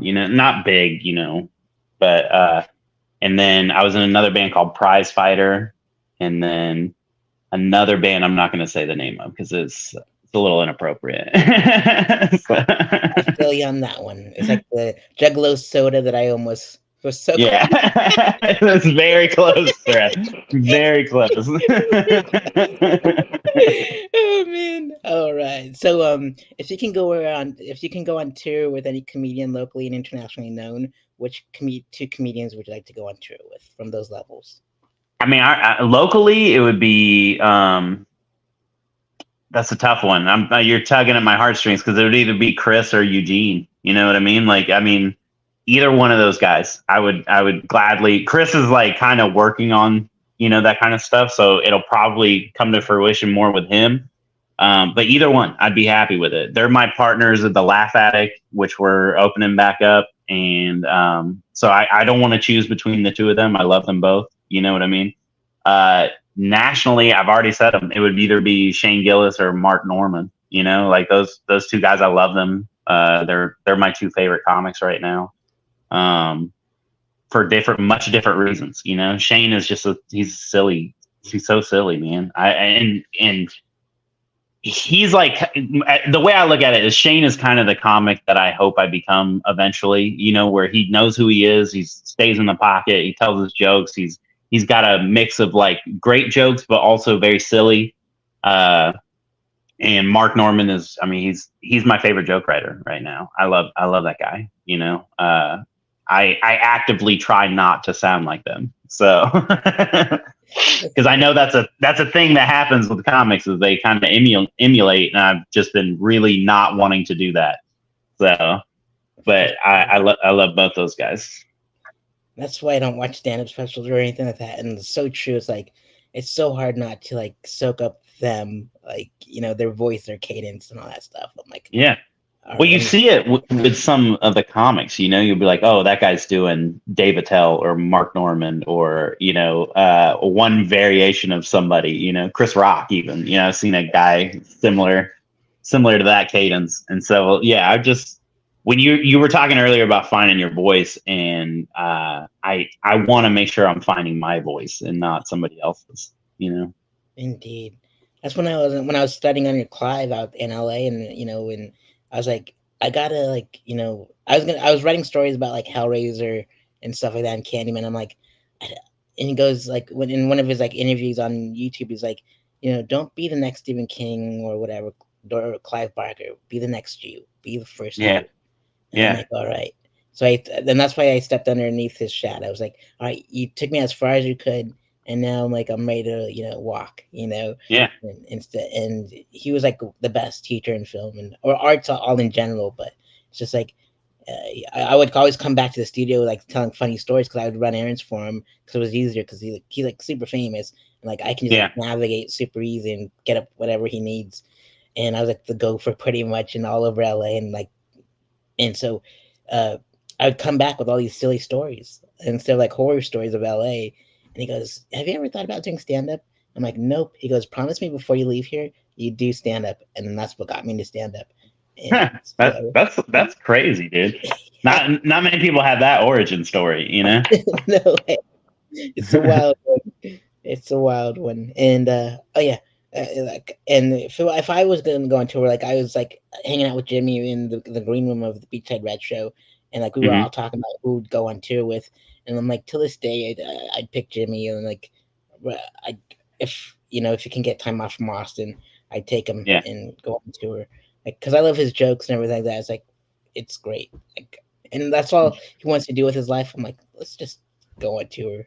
So yeah, I told Jimmy many times I think he's the best joke writer in Central Florida when he was here. Like he's him and Anthony Papali, really, the two of those guys.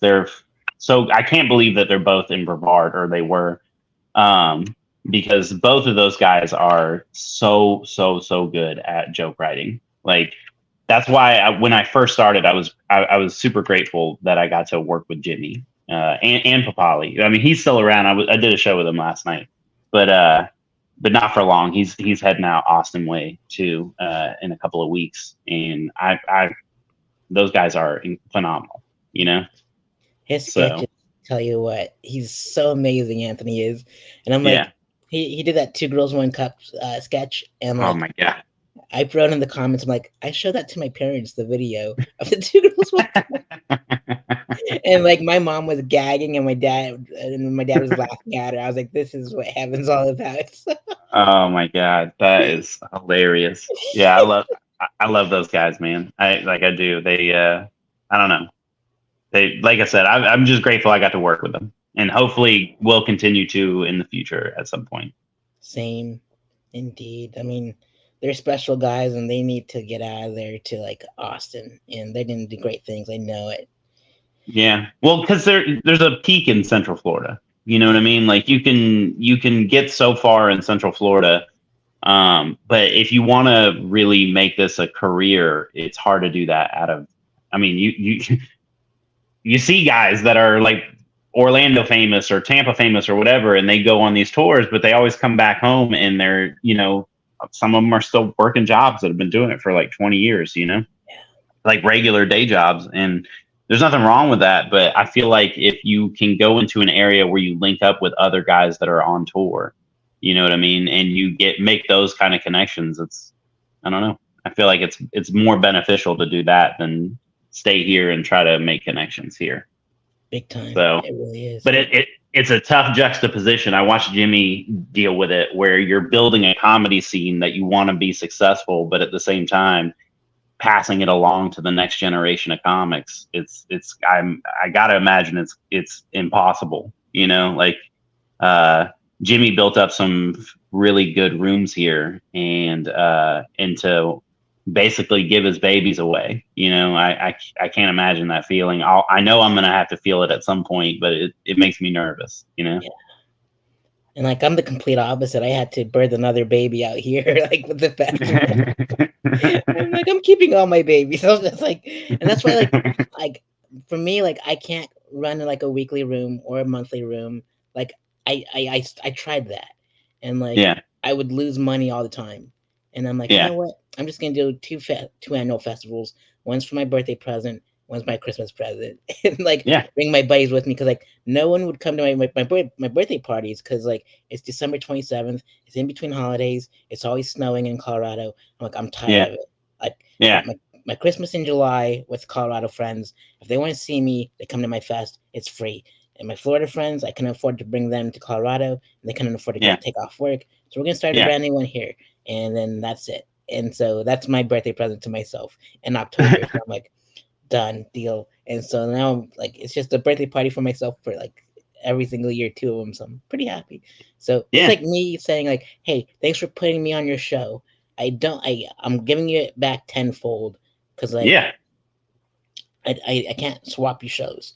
I can only Yeah. swap you a festival spot. So here it is.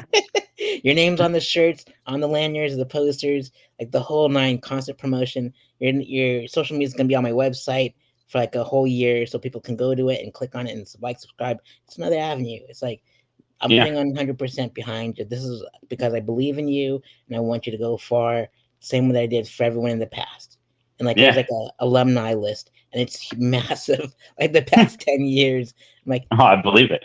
I touched all these people's lives. It's like they touched my life. So it's like, Yeah. it's perfect. It's like a perfect love and marriage, and marriage in heaven. Like it's a match made in heaven. It's like Macho Man Randy Savage and Miss Elizabeth. It's not, Well, you also get to see these people progress beyond where you saw them at that moment. Like you were saying, William Montgomery earlier did your Colorado show, and now he's a national headliner and making good money at it, so that's got to be impressive too. oh, indeed. I'm just happy to be part of your journey. So Oh man, thank you, dude. We'll see where it ends. Hopefully it doesn't. Hopefully it I just hope keeps going. so. Indeed. My birthday is the week after my comedy anniversary, so I started right around the same time as my birthday, so it's something, those two kind of go hand in hand. Hell yeah, dude. So like I just like go off like the anniversary of my very first show instead of like my first open mic, because like I forgot which date it was. My very first show was on Singles Day, February 15th, because I'll always remember, and that's when I got roasted. And it was like my roasted online has like almost 700 views. I'm like, go for the juggler, go for the kill. and they all went for the juggler and the kill. I was like, these guys are ruthless, but I'm getting baptized in fire. So February 15th Yeah. is my anniversary. So Well, my first show that I ever did was 2 days after my birthday because I did two open mics at Beachside Retro, and then my first actual show was at Moon Room. uh, Uh, and my so the open mics were on Sunday, right? So my first open mic was September 11th. Then the next Sunday was my birthday, but I also did that open mic. And then the Tuesday after that was Moon Room, and that was the first show that I ever did. That was where I fell in love.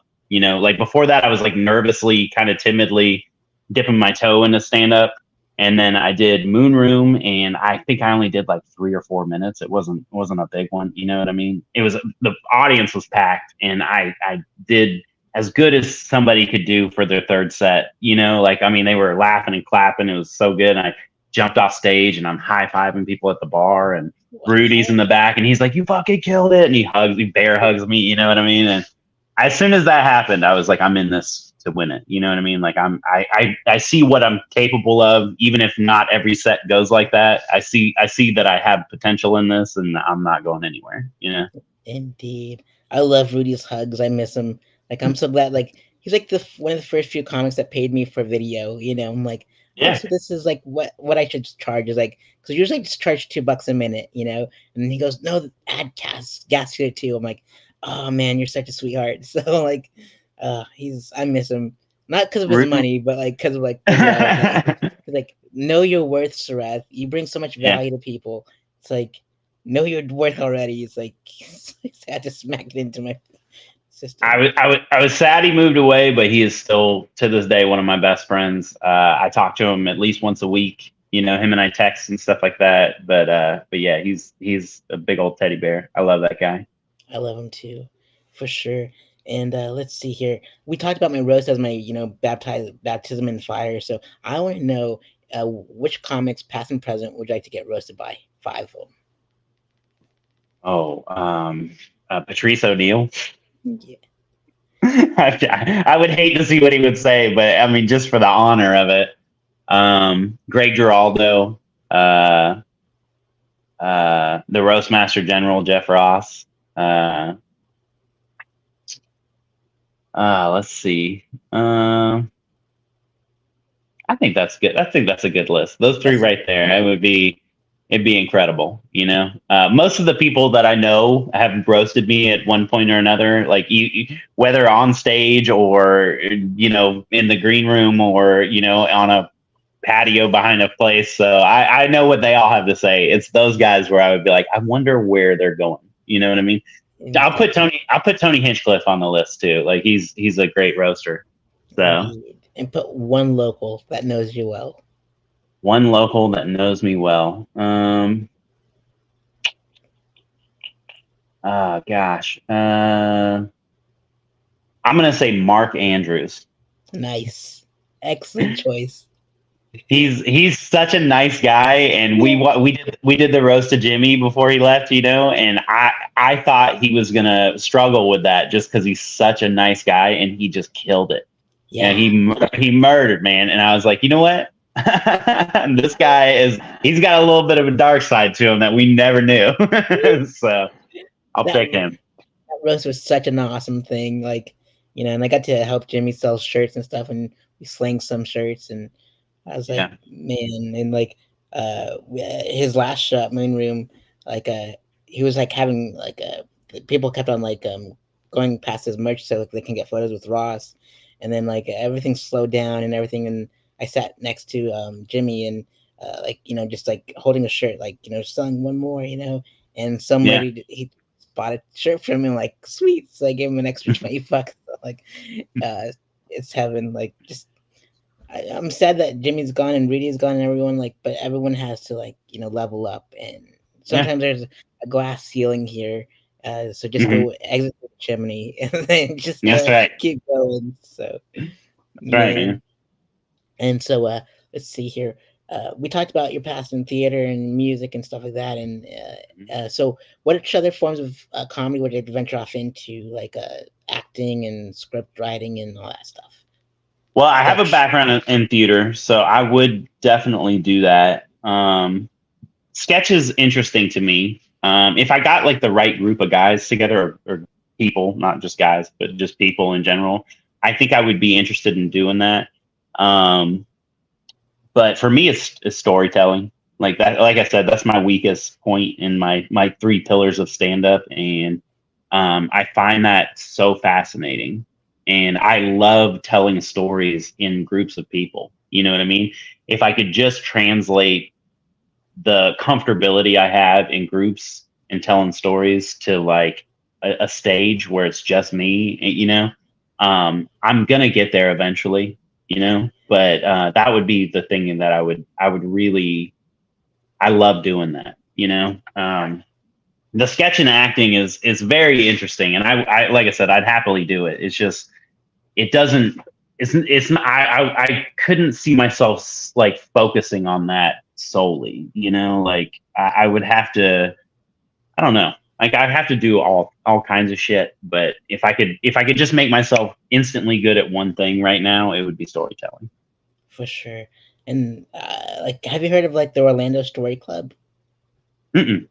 It's a storytelling room that happens in an art gallery, and you pay $5 and you sign up, and they draw your name at random, and they write down your name, like the order that they drew out of, uh, Mm-hmm. um, uh, on their thing, and like it's a story slam. So like if you get the most points by three random judges, you get a prize at the end if you got the highest score. And I got like third Mm-hmm. prize once, and got a ticket to like on the Orlando Fringe show. I Oh, was nice. talking. I was telling the story about my time at how I went to Bangkok and I didn't get a happy ending, and my buddy did. That's where he won. So I'm like, all right, this is great. But That's I didn't. hilarious. I was so overbooked with like my shows at Fringe that I missed all his shows, and so I didn't get to go. So I was like busy putting Rudy on and all those everybody else, and I was like, man. And so there's also one in Jacksonville at Babs Labs, and it's $16, but same thing. Like it's random drawing, but you don't know the order that you're going in. But it comes with like a walkthrough of like a very fancy gallery of art gallery, and like you get Hmm. snacks in the middle, so it all pays off for itself. But Yeah. it's totally worth it. But if you want, I started one in St. Augustine at the Corazon Cinema and Cafe once called Confessions of the Corazon, and it was like a spawned out of like a comedy festival I did out there that I produced. No, Oh, like nice. hardly anyone showed up to the festival because forgot to sell tickets, but we ended up raising $300, so it was good. That's Um, good. but like if and that's why I'm having storytelling at my fest, because I'm like, a lot of these people have, there's no storytelling rooms. There needs to Yeah. be more. And so if you can start one in Melbourne, that'd be rad. So It's something that I've considered. You know what I mean? Maybe eventually. I got so many irons in the fire right now between I'm helping book some of our local rooms now, and then like I said, Eugene and Chris and I started the Laugh Attic, and so I got a lot of shit going on right now. no, But for sure. on top of that, like, doing dates in other areas and all that kind of stuff. So when I'm at a more comfortable level of just less responsibility, I might do that. That might not be a bad idea, because we have enough people here where I can probably get some guys together and do some storytelling. Probably beachside retro. Oh, that'd be That's, rad. yeah, Yep. Be like, this is not happening at Beachside Retro. yeah, exactly. Yeah, good stuff. And then let's see here. What do you see your comedy journey in the next 5 years? Oh, that's a good question. I set goals for myself pretty heavily early on, and I where like I said, okay, 2 years from now I want to be doing this, and 3 years from now I want to be doing this, and I've met every 2 year goal that I had set out. I thought I would be doing open mics for a year, and then um, I'd go into clubs by the end of year two, and then by year three, hopefully like bigger clubs and all that kind of stuff. So it's tough for me to like set timeframes on goals now, because it's happened a little bit faster than I thought it would. In 5 years from now, I'd hope I've at least done some touring like nationally outside of Florida. and visited all of the big comedy cities.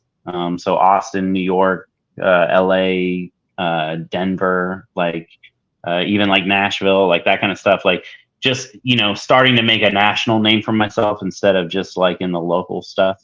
That's probably what I would hope for in 5 years. If it doesn't happen, that's okay too. If it takes longer, I realize that it's like we said in the beginning, it's a marathon, not a sprint. So I don't have if it took longer to do that, it wouldn't disappoint me.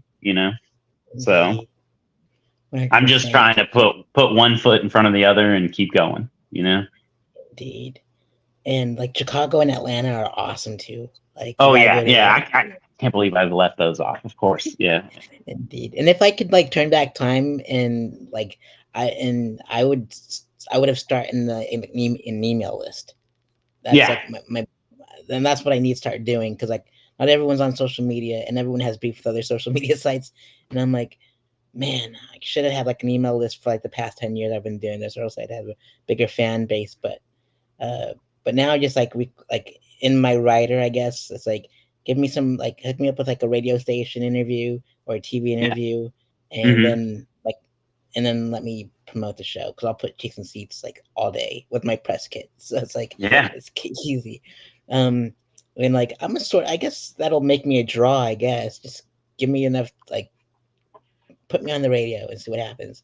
And that's what Yeah. happened with like Real Laughs. Like I was on there to promote a show that I was on at the Improv, and I was like the Mm. producer of the show because like the guy I don't want to say his name because he was a total jerk. He Okay. didn't want to pay anybody, Mm. and if anything, he was gonna pay us like half of what we were. So I can't say his name because he's a jerk. But anyhow, I ended up like I wanted to put my boys like from Daytona on that bill with me. I know it was Hmm. in the main room, and if I would have done that, like we don't have a lot of pull because like we did the Fat Fish Blue stage and no one showed up to that. I'm like, I'm glad I dodged that bullet. And like Ken Miller was like, took a photo of us performing in an empty room. I'm like, oh, that hurts. And so I'm like, I'm so glad I got like my world premiere specials like documentary like a 5 minute special showing at Orlando Fringe, and I just left right after. But Christian Moore's on my 5 minute special, but Nice. and so I left and I was like, oh man. But like before that, like they put me on Real Laughs, and there was hardly any promotion at the Improv, and like we were waiting to start to perform in front of 80 people because that's what Mm. was confirmed. Yeah. But they heard my interview and they pushed the start time till 8:30 at night, and Hmm. like, instead of 8 o'clock. And I'm like, what the hell's Yeah. going on here? And they're like, the people at the Improv was like, there's a lot more people in line, dude, more than 80 because of your interview. I'm like, how many? 280 people. I was like, so we Damn. packed that place out. I was like, we were like 20 shy of selling the place out, and on a Yeah. Wednesday. So, but I That's got my crazy. money, and I'm happy. Like Ken and Krista, like forced that dude to pay up, and I'm like, and they go, since he didn't pay you properly, he's 86 from the club. I'm like, thanks for looking after us. Hell yeah. Yeah, That's awesome. yeah. The improv is definitely on my goal list. You know what I mean? I've never performed there at all. I've never done the small stage or I've never done the open mic, nothing. I've only actually been there once, and it was for Rudy. Rudy was he got on one of the Thursday night shows. And so I went with him and hung out in the green room and just watched and was in awe of what was going on. And so it's definitely on my list of trajectory path, whatever you want to call it, like spots that I want to eventually perform.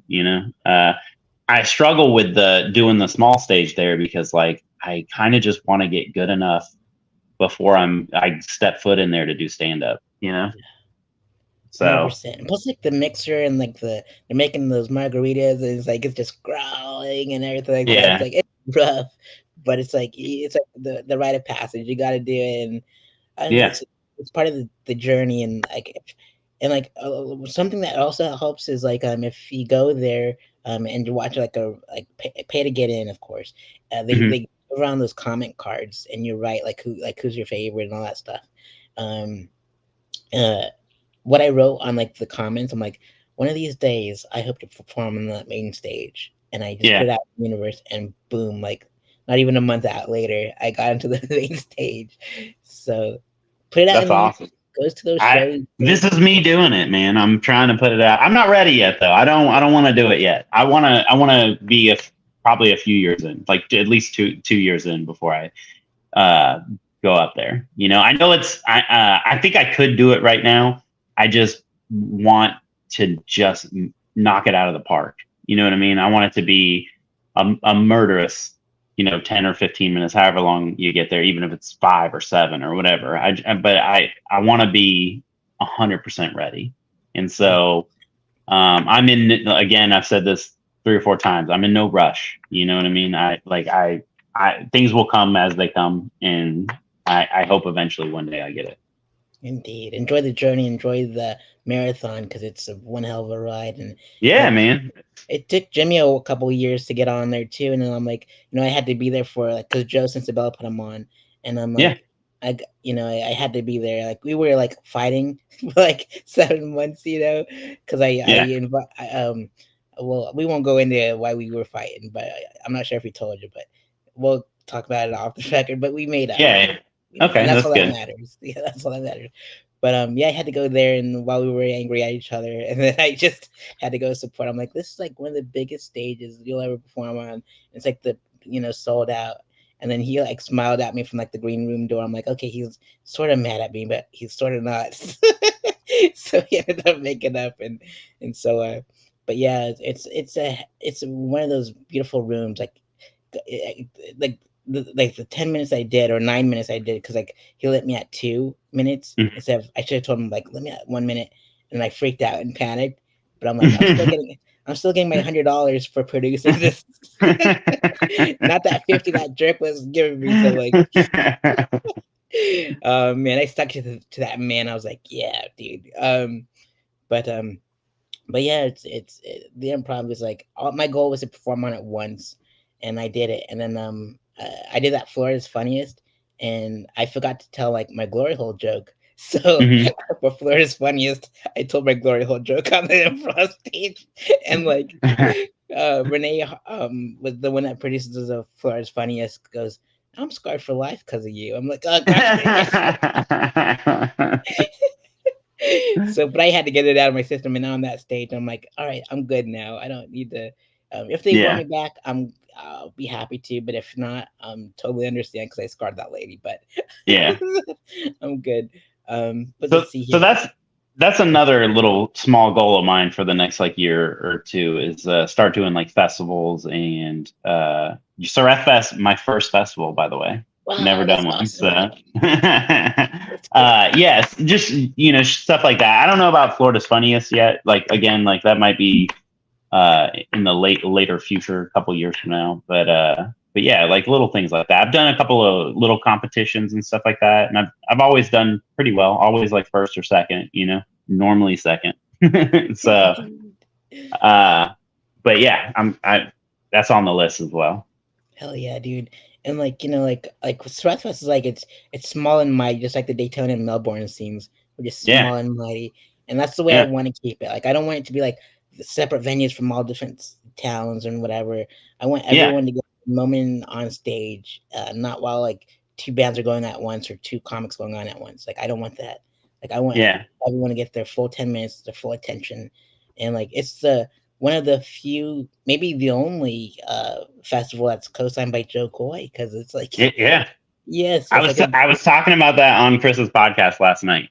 The funny style. When you get to the end of the episode, I literally talk about Sareth Fest because we're doing our dates and all that kind of stuff. mhm. And I think he asked a question about it, and I was like, he's got a video of Joe Coy talking about it, man. Like it's co-signed, It's dude. co-signed, dude. It's a trip like being co-signed by Corey Taylor and Joe Coy, Yeah, and Clive Barker. It's like three kings. It's like because Clive tweeted about me. I'm like just 1 month into my summer internship, I was like, he put a stamp on me, dude. Like because like Stephen King did that to him, and now yeah, Clive did it to me. I was like, oh man, this is nuts. So that he launched my writing career pretty much because if it wasn't for that tweet, like all those free concerts wouldn't have happened. And yeah, then like without Joe Coy, like the following year was this COVID year, and I got accepted to 10 festivals. and I had to back out of like 6 of them because of COVID. Oh, I was oh, like, it's so brutal, but it saved me so much money, so that totally worked out. And so, yeah. but now that he co-signed my festival, I'm like, that's all I really needed. Everything else is just like, it's just, it's just whatever now. So that's like, Yeah. Yeah. What else do you need? yeah, indeed. And so, what's your favorite joke a comic has ever written? um, the jokes I like are silly. You know what I mean? They're kind of silly. One joke that's always stuck with me since I was a kid was it's the silliest joke, man. It's uh I used to do drugs.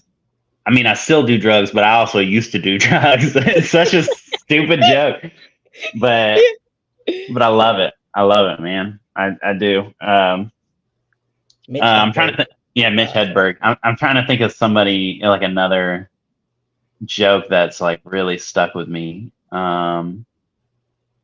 I'm super bad at remembering jokes. I always tell Rudy he's autistic because he remembers jokes like crazy. Uh, I think that's like part of my superpower is not remembering other people's jokes. You know what I mean? God, yeah, I'll just go with that one. That one was I when I heard that joke when I was a kid, I laughed so hard. You know what I mean? It's such a silly joke, but yeah, it's so good. So, Like Mitch reminds me so much of Jack Napier. uh Have huh, you met him? Yeah, like 100%. Like Jack reminds me of Mitch Hedberg and Big J Ogerson because of the bandana and everything. I'm like, he's yeah, just a little bit of both, and like I feel bad like I didn't get to book him this year because like he was a busy man with his new marriage and everything, and I'm like, you know what, just be good because he rarely comes out anymore because of being in a relationship. But when the yeah. time's right, I'll bring him back. But he's a Daytona Beach legend, and like my one of my favorite jokes that he's ever done is like his ambulance joke when he was in 7-Eleven. Like Hmm. hey, call me an ambulance. He goes, you're an ambulance.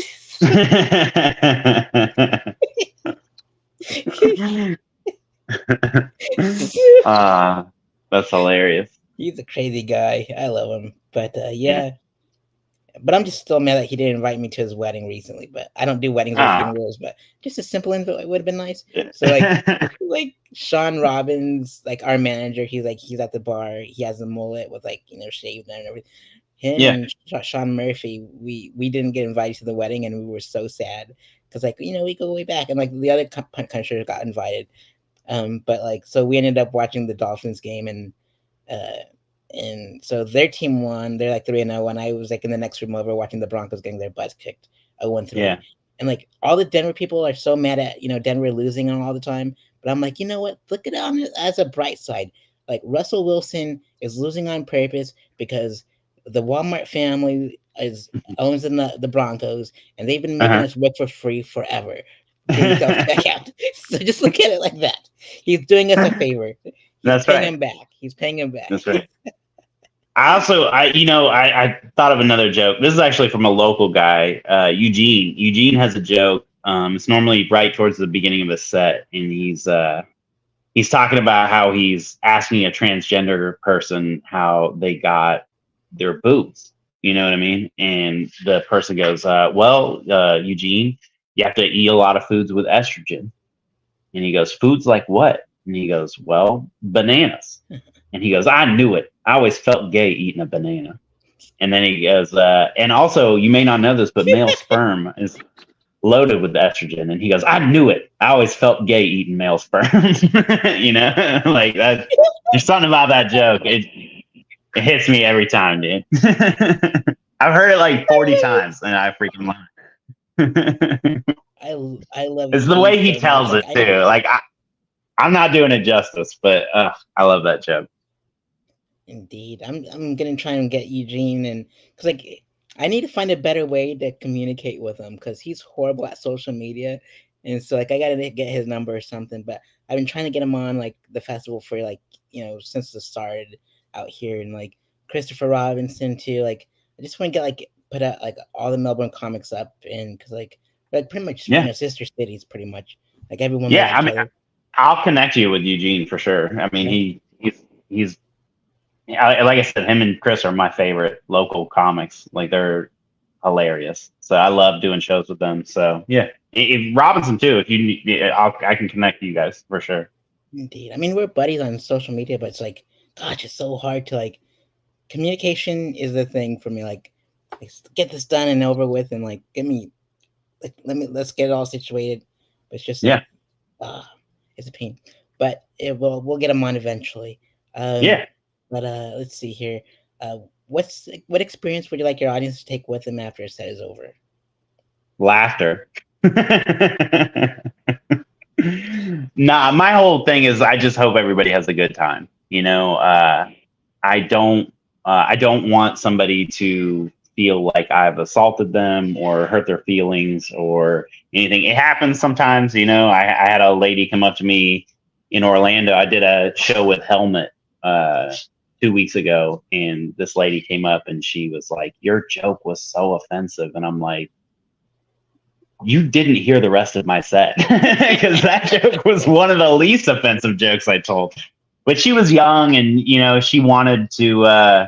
She just wanted to be heard. You know what I mean? And I was very nice to her, and I said, "Hey, listen, I'm sorry you didn't like it. You know, I hope it didn't ruin stand up for you, you know, or whatever." So, and I told her, I was like, "You've been heard. You know, it's nice meeting you." You know, like I try to be as diplomatic as possible when somebody does that kind of stuff, which, to be honest with you, is my first time.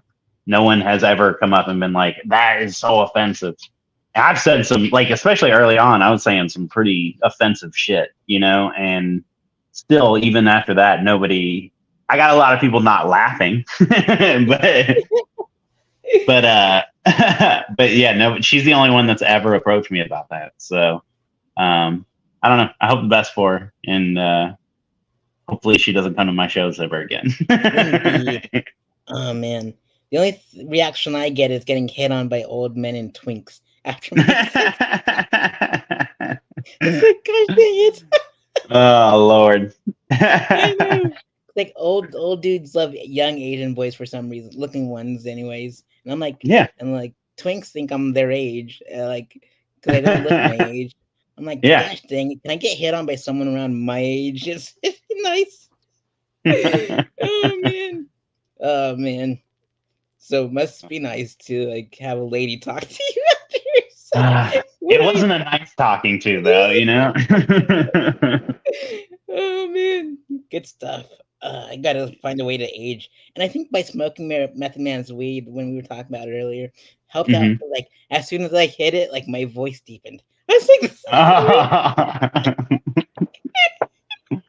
it's like all this time I've been waiting for my balls to drop since I was 15, and all I had to do was smoke Method Man's weed.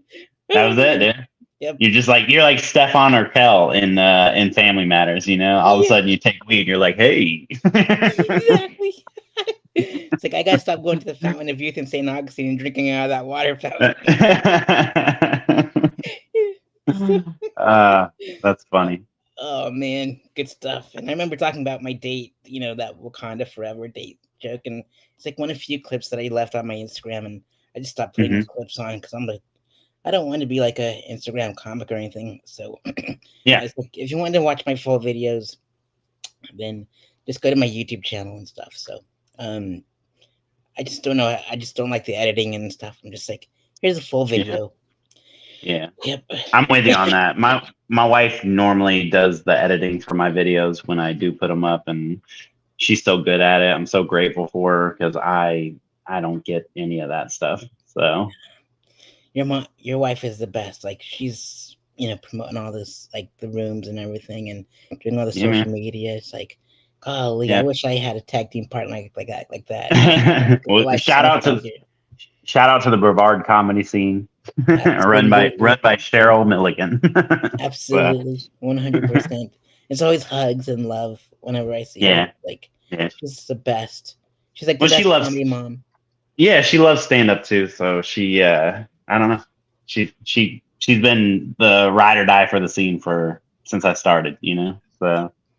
And we love it. It's great. And we're about to approach the 2-hour mark. Could you believe it? And we called it. I know, dude. Went so fast. And so the last set of questions is so the stand-up speakeasy is a secret society of stand-up comics. and so Hmm. you have to be like you have to be invited in, And so, Hmm. which five comics would you like to see as my future guest on the Stand Up Speakeasy? Ones that I know. Okay, so stop me if you've had them on. Yeah, Okay, we'll do Eugene and Chris right away. Matt Glidden, like I love that guy.